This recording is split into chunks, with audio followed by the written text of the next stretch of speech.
ولا يغتب بعضكم بعضا وقال النبي صلى الله عليه وسلم من زمن لي ما بين لحييه وما بين رجليه زمنت له الجنة رواہ البخاری۔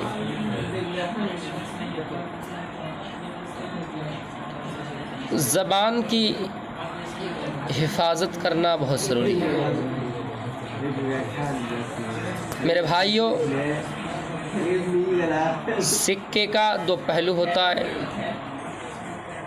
اسی طرح زبان کا بھی دو پہلو ہے، زبان کا بھی دو حصہ ہے۔ ایک حصہ، ایک پہلو تو یہ ہے کہ یہی وہ زبان ہے جو ایک آلہ ہے، ایک طرح کی مشین ہے، ایک طرح کے کاٹنے والی مشین ہے۔ جس طرح انسان دوسرے کے جسم کو یا اپنے ہی جسم کو کسی دارنتی ہنسی وغیرہ سے کاٹ دیتے ہیں، اسی طرح زبان بھی ایک ایسا آلہ ہے، ایک ایسی مشین ہے جو انسان کے جسم کو روحانی اعتبار سے کاٹ دیتی ہے۔ اور یہی زبان کا دوسرا پہلو بھی ہے کہ اگر کسی کے کسی کے جسم میں زخم ہو گیا ہے تو اس زخم کو بھرنے کے لیے زبان مرہم کا کام کرتی ہے، یعنی زبان سے کسی انسان کو خرید سکتے ہیں اور زبان سے کسی انسان کو بیچ سکتے ہیں۔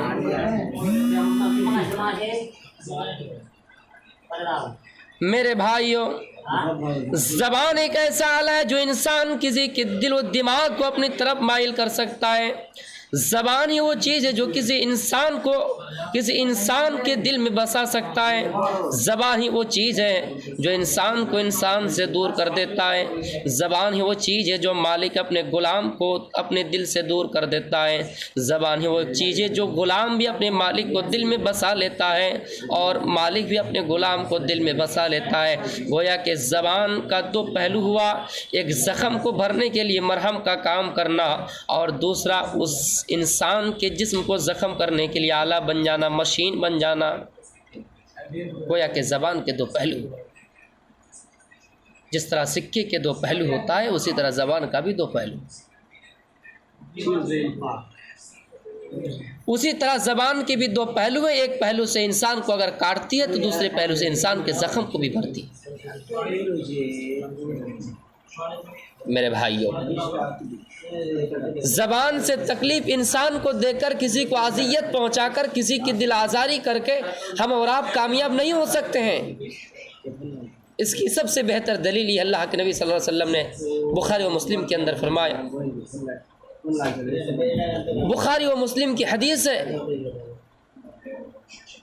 المسلم من سلم المسلمون من لسانه ويده۔ کامل مسلمان وہی ہے جس کی زبان، جس کے ہاتھ سے دوسرا مسلمان محفوظ رہے۔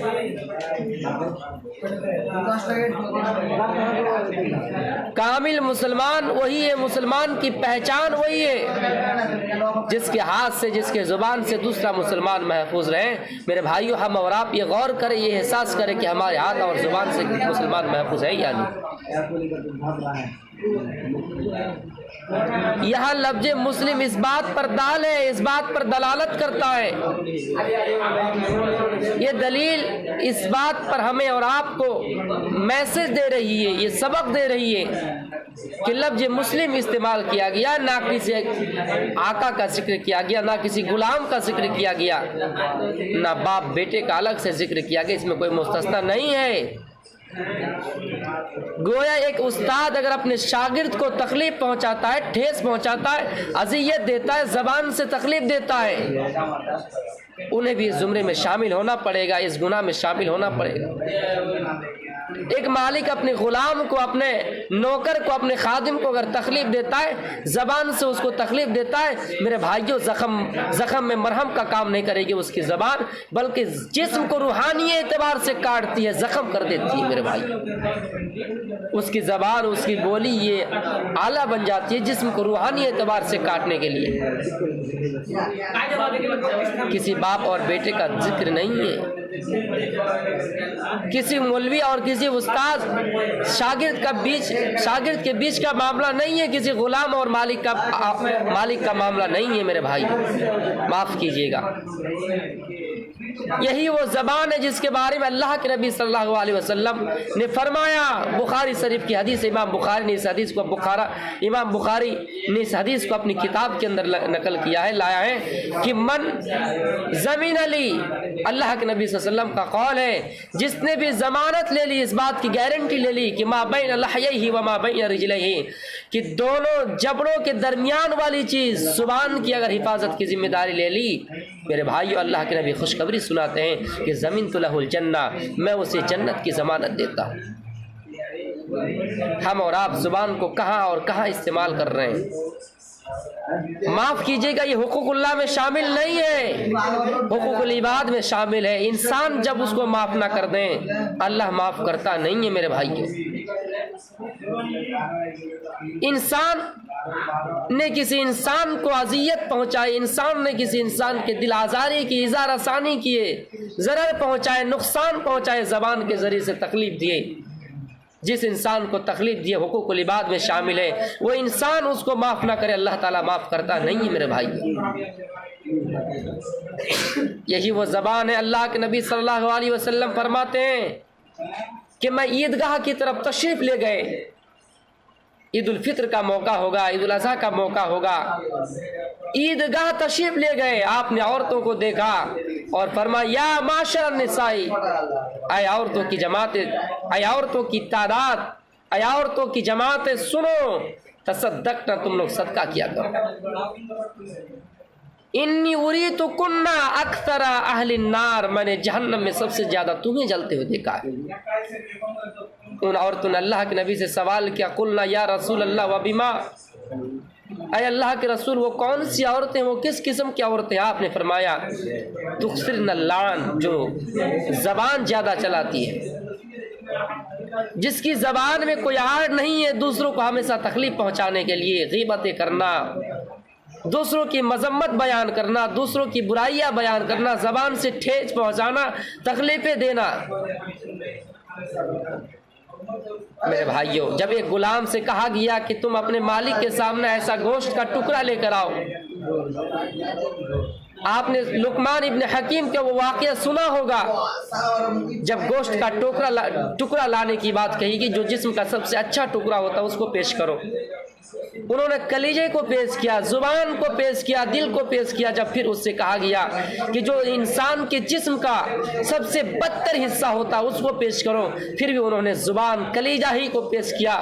پوچھا گیا کیا بات ہے, کہ جب جسم کا اچھا ٹکڑا لانے کی بات کی گئی تو تم نے کلیجہ پیش کیا, پھر جب خراب ٹکڑا لانے کی بات کی گئی تو تم نے کلیجہ ہی پیش کیا. اس انسان نے جواب پیارا سا دیا تھا کہ یہی وہ زبان ہے جو انسان کے لیے کبھی بدتر بن جاتا ہے, انسان کے لیے کبھی بہتر بن جاتا ہے. یہی وہ زبان ہے جو انسان کی ضمیر کو خرید لیتا ہے, انسان کو اپنے دل میں بسا لیتا ہے, جگہ دے دیتا ہے.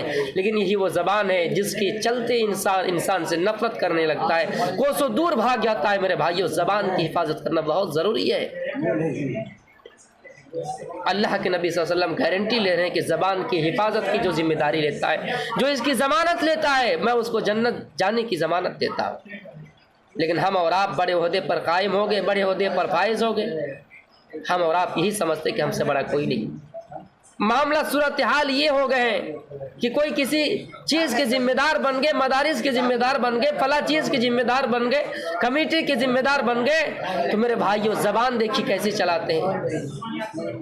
زبان کا کوئی معاف نہیں ہے اس کا, کہ کس کام میں زبان کو لگایا جائے, کب زبان کا استعمال کیا جائے. میرے بھائیوں, اپنے آپ کو بڑا سمجھتا ہے کہ ہم تو دنیا کے سب سے بڑے امیر انسان ہیں, ہم سے بڑا کوئی ہے ہی نہیں, ہم جسے چاہیں جو کہیں. might is right, جس کی لاٹھی اس کی بھینس. وہ انسان یہ سمجھتا ہے کہ ہم سیاہ و سفید کے مالک ہو چکے ہیں. اس کے گھر میں اگر کوئی غریب سے غریب کی قسم کا آدمی آ جائے تو میرے بھائیوں کہے گا کہ آج نہیں ہوگا, کل کام ہوگا. پھر یہی لوگ جب ان کے گھر میں کوئی بڑا آدمی آتا ہے تو پھر اس کے چمچے بن جاتے ہیں. یہ لوگوں کی پہچان ہے میرے بھائیوں. اللہ کے نبی فرماتے ہیں کہ صبح مومن ہوگا, شام کے وقت کافر ہو جائے گا. اور اس کی علامت بتائی کہ یہ اپنے ایمان کا سودا کر دے گا, بڑے لوگوں کے سامنے سر جھکا دے گا, یہ اپنے ایمان کا سودا کرے گا, اپنے دین کو بیچ ڈالے گا. بعرض من الدنیا, دنیا کے خاطر, پیسوں کے خاطر, مال کے خاطر, عزت کے خاطر دنیا سے مفاد پرست بن جائیں گے. یہ دنیا کو لوٹنے کے چکر میں میرے بھائی اپنے ایمان کو بیچ دے گا, ایمان کا سودا کر دے گا. زبان کی حفاظت کرنا بہت ضروری ہے. ایسا نہیں کہ ہم بڑے عہدے پر فائز ہو گئے, ہم بڑا انجینئر بن گئے, ہم بڑا کارنامہ انجام دے دیے تو میرے بھائیو ہم زبان جس طرح چاہیں چلائیں. معاف کیجئے گا اگر کوئی مولوی بھی اس طرح زبان چلاتے ہیں, اس کا مطلب یہ نہیں کہ اللہ تعالیٰ نے اس کے لیے رخصت کر رکھی ہے. آپ کے گھر میں کوئی اگر آپ مہمان آ جائیں, چاہے آپ کا شاگرد ہی کیوں نہ ہو, آپ کے گھر میں مہمان آئے, آپ کی ذمہ داری کہ آپ کو میزبان کا حق ادا کرنا ہے, آپ کو مہمان کی دیکھ ریکھ کرنا ہے میرے بھائی. اسلام کا تقاضا یہ جب جس کی جہاں جو جائے اس کو مقام ہو جائے. چند باتیں تھی جو میں نے آپ کے سامنے رکھی. ہم اللہ تعالیٰ سے دعا کرتے ہیں اللہ تعالیٰ ہمیں اور آپ کو زبان کی حفاظت کرنے کی توفیق عطا فرمائے.